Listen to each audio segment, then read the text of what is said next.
The Australian Municipal and Administrative Clerical Yeah. Services Well, Union. isn't this an interesting case? So, and I need, I guess, to be a little careful because we are involved in it. But it is an interesting thing that unions have realised, and the idea of single interest bargaining, which is, in other words, across an industry, instead of having 10, 15, 20 enterprise agreements, there is one agreement.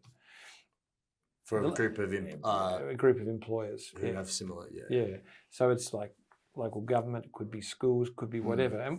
And the reason this legislation was brought in is that nearly every union is losing money financially, most are living off capital, and it's not efficient. They can no longer do small enterprise agreements. They need to pull it together. And they can't negotiate with every single one. Yeah. Now, at local government level, what is the downside in agreeing to it when the first 3 to 4 year period is always going to be, you're going to be a separate appendix to any agreement that's being made, and there'll come a period of time where there'll be some trading.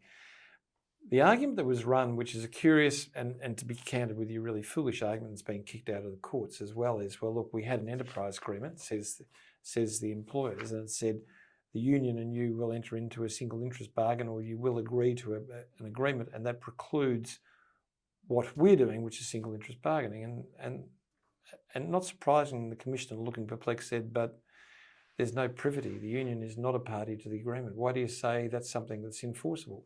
It's between employer and employee, not new authority.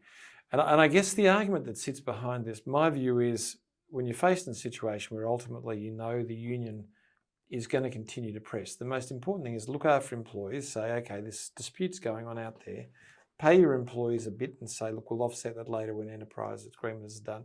Support the union in the process, because it makes no difference whether it's individual or not. It's going to be quicker, faster if you get involved. But that's not what's happened. And bit by bit, various councils have rolled over and said, yeah, look, we will agree with the union. But there is a group who is still fighting, and this is a bit of a smack in the mouth for them, and no doubt they'll appeal and continue to churn legal costs. We won't get any better position. But interesting case anyway. We're starting to see single interest bargaining taking off. It's designed to protect unions' ability to bargain in an industry, and it will continue to grow. And people who continue to look to the old enterprise agreement and say, well, you promised you'd do a single interest bargain. This legislation wasn't there then. Can't possibly preclude it. It's nonsense.